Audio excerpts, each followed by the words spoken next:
ذو الحجہ یہ ایک مبارک بہت ہی عظیم الشان قربانی کا یادگار دن ہے۔ سابقہ امتوں پر بھی قربانی فرض تھی، جیسا کہ سورہ حج کی آیت نمبر 34 میں ارشاد ہوا وَلِكُلِّ أُمَّةٍ جَعَلْنَا مَنْسَكًا، اور ہر امت کے لیے ہم نے ایک قربانی مقرر فرمائی، لِيَذْكُرُوا اسْمَ اللَّهِ، تاکہ وہ اس بات پر اللہ کا نام یاد کریں، عَلَىٰ مَا رَزَقَهُم مِّن بَهِیمَةِ الْأَنْعَامِ، کہ اس نے انہیں بے زبان چوپائیوں سے رزق دیا۔ حضرت ابراہیم علیہ السلام جب ملک شام چلے گئے تو اس وقت آپ کے کوئی اولاد نہیں تھی، اور پھر آپ نے اللہ رب العزت کی بارگاہ میں اس ارض مقدسہ پر دعا کی۔ سورہ صافات اور آیت نمبر 100 میں یہ دعا آپ کی بیان ہوئی، رب ہب لی من الصالحین، اے میرے رب مجھے نیک اولاد عطا فرما۔ حضرت ابراہیم علیہ السلام نے اللہ رب العزت کے حضور نیک اولاد کی دعا فرمائی، اور تفسیر میں ہے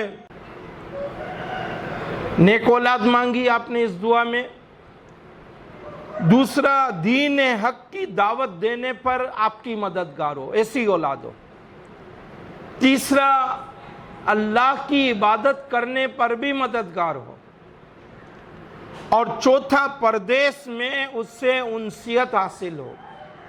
اور اللہ رب العزت نے آپ کی یہ دعا قبول فرمائی۔ سورہ الصافات کی آیت نمبر 101 میں ارشاد ہوا فَبَشَّرْنَاهُ بِغُلَامٍ حَلِيمٍ، تو ہم نے اسے ایک بردبار لڑکے کی خوشخبری سنائی۔ اس آیت میں 3 بشارتیں آپ کو عطا کی گئیں، ایک کہ آپ کے ہاں لڑکا ہوگا، دوسرا وہ بالغ عمر کو پہنچے گا، اور تیسرا وہ عقل مند بھی ہوگا اور بردبار بھی ہوگا۔ یہاں قابل غور بات ہے کہ بیٹے کی ولادت سے پہلے اس کی خبر دے دینا یہ علم غیب ہے۔ بیٹے کی ولادت سے پہلے اس کی خبر دے دینا ان 5 علوم میں سے ہے جس کا بیان سورہ لقمان آیت نمبر 34 میں ہوا۔ چنانچہ ارشاد ہوا ان اللہ عندہ علم الساعہ، بے شک قیامت کا علم اللہ ہی کے پاس ہے، وَيُنَزِّلُ الْغَيْثَ، اور وہ بارش اتارتا ہے، وَيَعْلَمُ مَا فِي الْأَرْحَامِ، اور وہ جانتا ہے جو کچھ ماؤں کے پیٹ میں ہے، وَمَا تَدْرِي نَفْسٌ، اور کوئی شخص نہیں جانتا، مَاذَا تَكْسِبُ غَدًا، کہ وہ کل کیا کمائے گا، وَمَا تَدْرِي نَفْسٌ بِأَيِّ أَرْضٍ تَمُوتُ، اور کوئی شخص نہیں جانتا کہ وہ کس زمین میں مرے گا، ان اللہ علیم خبیر، بے شک اللہ علم والا خبردار ہے۔ اس آیت مبارکہ میں 5 باتوں کا ذکر ہوا، قیامت کا علم، بارش کا اتارنا، جو کچھ ماؤں کے پیٹ میں ہے، چوتھا کل کوئی کیا کمائے گا، پانچواں کون کس زمین میں مرے گا، یہ صرف اللہ جانتا ہے۔ اور پچھلی آیت میں ہم نے سنا کہ اللہ نے حضرت ابراہیم علیہ السلام کو بیٹے کی خوشخبری عطا فرمائی اور آپ کو علم غیب کی خبر عطا فرمائی، تو وہ خبر ان 5 علوم سے تعلق رکھتی ہے۔ اور بعض دفعہ اس آیت مبارکہ کو سن کر لوگ وسوسے میں آ جاتے ہیں کہ یہ 5 باتیں صرف اللہ جانتا ہے، نہ کوئی نبی جانتا ہے الیاذ باللہ تعالی، نہ رسول جانتا ہے، نہ ولی جانتے ہیں۔ ایسا نہیں ہے، یہ غلط مطلب بیان کیا جاتا ہے، کیونکہ سورہ جن آیت نمبر 26 اور 27 میں ارشاد ہوا، عالم الغیب، غیب کا جاننے والا، فلا یظہر علی غیبہ احدا، اپنے غیب پر کسی کو اطلاع نہیں دیتا، یعنی غیب کا جاننے والا اللہ ہے اور وہ اپنے غیب پر کسی کو اطلاع نہیں دیتا، الا من ارتضی من رسول، سوائے اپنے پسندیدہ رسولوں کے، یعنی غیب کا علم اللہ کو حاصل ہے اور اللہ اپنے پسندیدہ اور چنے ہوئے رسولوں کو خاص طور پر اس کی خبر عطا فرماتا ہے، اور انہی نبیوں اور رسولوں کے توسط سے، فیض سے، اس امت کے اولیاء بھی اس علم کو پاتے ہیں۔ بس آیت سے واضح ہوا کہ اللہ تعالیٰ غیب کا جاننے والا ہے، وہ اپنے اس غیب پر جس کا علم اس کے ساتھ خاص ہے، اپنے رسولوں کے علاوہ کسی کو کامل اطلاع نہیں دیتا۔ اور اس آیت سے واضح ہے کہ یہ آیت حضور کے لیے اور تمام چنے ہوئے رسولوں کے لیے غیب کا علم ثابت کرتی ہے۔ تو 5 باتوں کا جو علم اللہ نے ارشاد فرمایا کہ اللہ کے سوا کسی کو حاصل نہیں ہے، قرآن ہی سے اس کی ہمیں تفسیر مل گئی کہ اللہ خاص طور پر جانتا ہے، مگر اپنے خاص نبیوں اور رسولوں کو وہ اس کی اطلاع دیتا ہے، اس علم غیب سے مالا مال فرماتا ہے، اور اولیاء کو انبیاء و مرسلین کے فیض سے یہ علم حاصل ہوتا ہے۔ بس ہم اس ایمان اور عقیدے والے ہیں جس کو قرآن نے بیان کیا، جس کو حدیث کریمہ میں بیان کیا گیا۔ پھر حضرت ابراہیم علیہ السلام کے متعلق سورہ الصافات آیت نمبر 102 میں ارشاد ہوا، فَلَمَّا بَلَغَ مَعَهُ السَّعْيَ، کہ جب حضرت اسماعیل علیہ السلام وہ اس کے ساتھ کوشش کرنے کے قابل عمر کو پہنچ گیا، کہ پھر حضرت اسماعیل علیہ السلام جب حضرت ابراہیم علیہ السلام کے ساتھ کوشش کرنے کے قابل عمر کو پہنچ گئے، قال، تو ابراہیم علیہ السلام نے حضرت اسماعیل علیہ السلام سے کہا، یا بنیا، اے میرے بیٹے، انی ارا فی المنام، میں نے خواب میں دیکھا ہے، انی اذبحک، میں تجھے ذبح کر رہا ہوں، فانظر، اب تو دیکھ، ماذا ترا، تیری کیا رائے ہے؟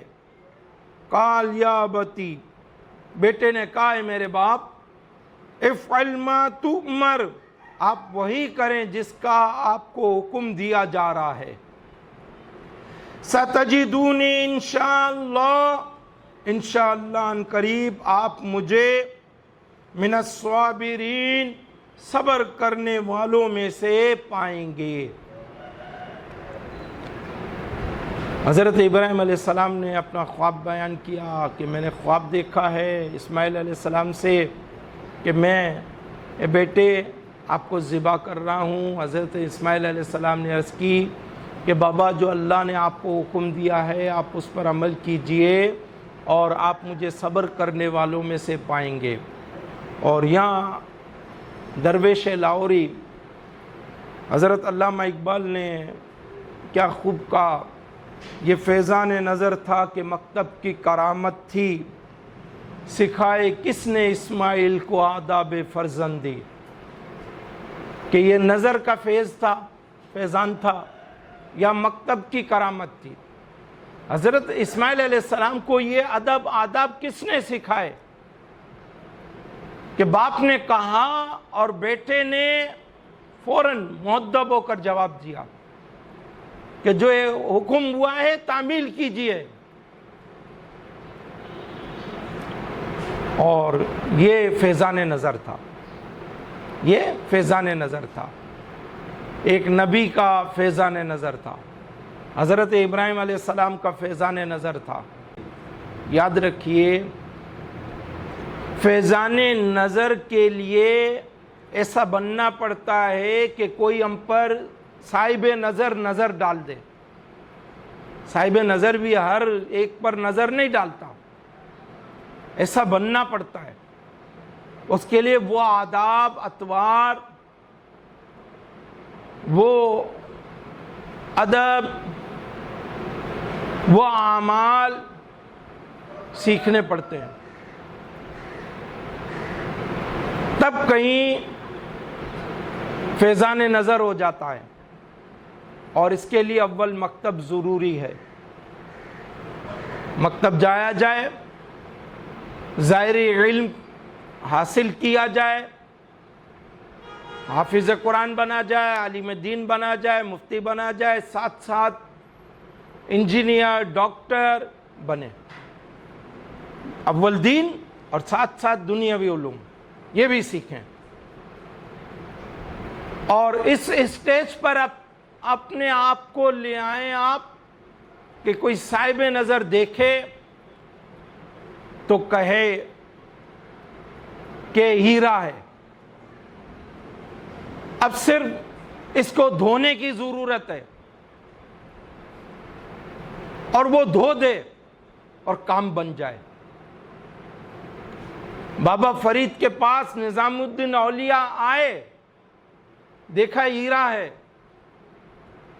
صرف دھونے کی ضرورت ہے، معمولی تراش خراش کی ضرورت ہے، تراش خراش دیا اور نظام الدین اولیاء کو محبوب الاولیاء بنا دیا۔ اسی طرح بے شمار مثالیں موجود ہیں تاریخ اسلام میں۔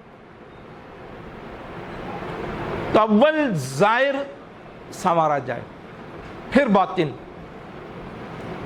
باطن کا کہہ کر جھوٹا نعرہ نہ لگایا جائے، دھوکہ نہ دیا جائے۔ بس کامل ہیں، اب نماز نہیں پڑھ رہا تو جی کامل ہے، پہنچا ہوا ہے، گالیاں دے رہا ہے، بھی پہنچا ہوا ہے، کامل ہے، حقوق دبا رہا ہے، پہنچا ہوا ہے، کامل ہے، ظلم ڈھا رہا ہے، پہنچا ہوا ہے، کامل ہے، اور نشہ کر رہا ہے، پہنچا ہوا ہے، کامل ہے، تو یہ سراسر غلط اور غلط۔ ہم آگاہی حاصل کریں، اپنی اصلاح کریں، وہ کام نہ کریں کہ جس کی وجہ سے اسلام پر انگلیاں اٹھیں۔ میں اور آپ اپنی قبروں میں چلے جائیں گے، مگر جھیلنا کس کو ہے؟ بعد میں آنے والوں کو۔ وہ ہمارے اسلاف تھے، کر گئے جو کرنا تھا، تو آج ان کے طفیل ہماری عزتیں ہیں۔ صحابہ کرام کی جماعت دیکھیے، تابعین کی جماعت دیکھیے، تبع تابعین کی جماعت دیکھیے، انہوں نے اپنے وقتوں میں وہ کام کیے جو کرنے چاہیے تھے۔ تو آج ان کے زمانے میں امت کو عروج حاصل رہا، اور آج ان کے طفیل امت مسلمہ کی عزتیں ہیں۔ ہم بھی ایسے ہی بنیں۔ دنیا میں آئے ہیں اور چلے جائیں گے، اس سے بات نہیں بنے گی۔ دنیا میں آئے ہیں، ہم نے اپنا حصہ مخلوق خدا کی خدمت میں، اسلام کی بھلائی میں ڈال کے جانا ہے، امت مسلمہ کی خدمت میں ڈال کے جانا ہے، تو ہم اپنا حصہ ڈالنے والے بنے، تو اللہ بھی راضی ہوگا، اس کے حبیب کریم علیہ الصلوۃ والسلام بھی ہم سے راضی ہوں گے۔ پھر سورہ صافات آیت نمبر 103 میں ارشاد ہوا، فَلَمَّا أَسْلَمَا وَتَلَّهُ لِلْجَبِينِ، تو جب ان دونوں نے ہمارے حکم پر گردن جھکا دی، اور باپ نے بیٹے کو پیشانی کے بل لٹایا، تو اس وقت کا حال نہ پوچھ۔ وہ کیا وقت ہوگا باپ اپنے سگے بیٹے کو اپنے ہاتھوں سے ذبح کر رہا ہے، ذبح کرنے والا ہے۔ ابراہیم علیہ السلام نے حضرت اسماعیل علیہ السلام کو جب ذبح کرنے کا ارادہ فرمایا تو حضرت اسماعیل علیہ السلام نے عرض کی کہ اگر اب آپ نے ارادہ کر ہی لیا ہے تو پہلے مجھے مضبوطی سے رسیوں سے باندھ دیجئے تاکہ میں تڑپ نہ سکوں، اور اپنے کپڑے بھی سمیٹ لیجئے گا تاکہ میرا خون آپ کے کپڑوں پر نہ لگے اور میرا اجر کم نہ ہو، اور اپنی چھری کو اچھی طرح سے تیز کر لیجئے گا کہ چھری آسانی سے مجھ پر چل سکے، اور جب مجھے ذبح کرنے کے لیے لٹائیں تو پیشانی کے بل لٹائیں، کہ اس بات کا اندیشہ ہے کہ آپ کی نظر اگر میرے چہرے پر پڑے گی تو آپ کے دل میں رقت پیدا ہوگی اور اللہ کے حکم کی تعمیل کے درمیان یہ رقت حائل ہو سکتی ہے، اور اگر آپ مناسب سمجھیں تو بعد میں میری قمیص میری والدہ کو دے دیجئے گا تاکہ انہیں تسلی ہو جائے اور مجھ پر صبر آ جائے۔ سورہ صافات آیت نمبر 104 تا 111 میں مزید انہی لمحات کو بیان کیا گیا۔ ارشاد ہوا وَنَادَيْنَاهُ أَن يَا إِبْرَاهِيمُ، اور ہم نے اسے ندا فرمائی کہ اے ابراہیم قد صدقت الرؤیا، بے شک تو نے خواب سچ کر دکھایا، اِنَّا كَذَلِكَ نَجْزِي الْمُحْسِنِينَ، ہم نیکی کرنے والوں کو ایسا ہی صلہ دیتے ہیں۔ إِنَّ هَذَا لَهُوَ الْبَلَاءُ الْمُبِينُ، بے شک یہ ضرور کھلی آزمائش تھی، کہ باپ کا بیٹے کو ذبح کرنا اور جوان سال بیٹے کو ذبح کرنا ایک کھلی آزمائش تھی۔ پھر ارشاد ہوا وَفَدَيْنَاهُ بِذِبْحٍ عَظِيمٍ، اور ہم نے اسماعیل کے فدیے میں ایک بڑا ذبیحہ دے دیا۔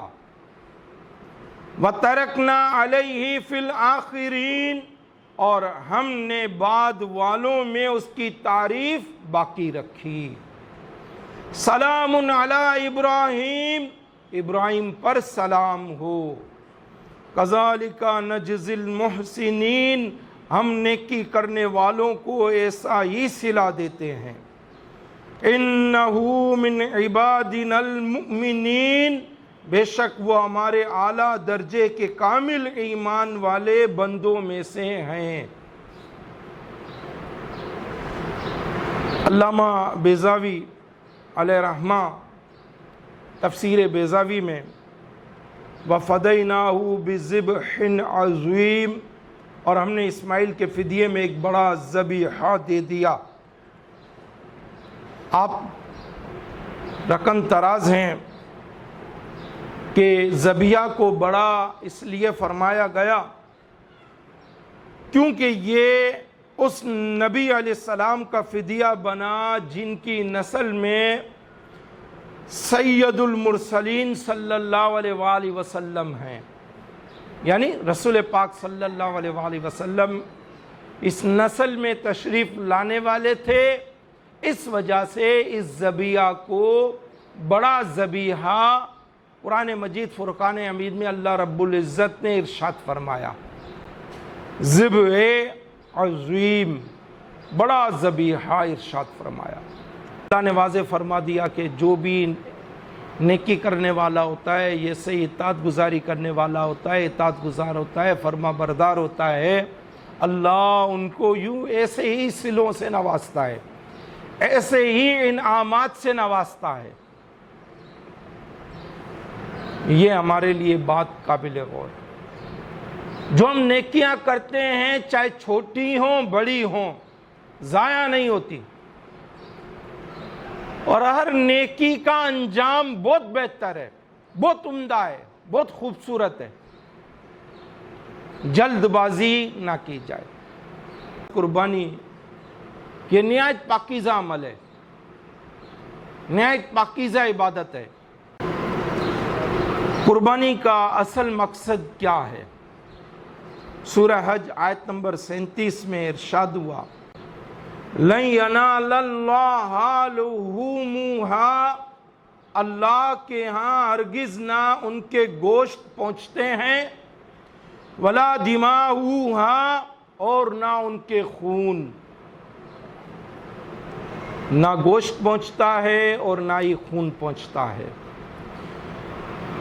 وَلَٰكِن يَنَالُهُ التَّقْوَىٰ مِنْكُمْ، البتہ تمہاری طرف سے پرہیزگاری اس کی بارگاہ میں پہنچتی ہے۔ نہ گوشت پہنچتا ہے اللہ کے حضور میں، نہ خون پہنچتا ہے، بلکہ جو قربانی دینے والا ہے، قربانی کرنے والا ہے، اس قربانی کرنے والے کا اخلاص اللہ کے حضور میں پہنچتا ہے، اللہ کی بارگاہ میں اس کی نیکی پہنچتی ہے، اس کی سچائی پہنچتی ہے، اس کا تقوی پہنچتا ہے۔ تفسیر مدارک میں ہے کہ دور جاہلیت میں کفار جانوروں کو ذبح کرتے اور ذبح کرنے کے بعد اس کا خون کعبہ معظمہ کی دیواروں پر لگاتے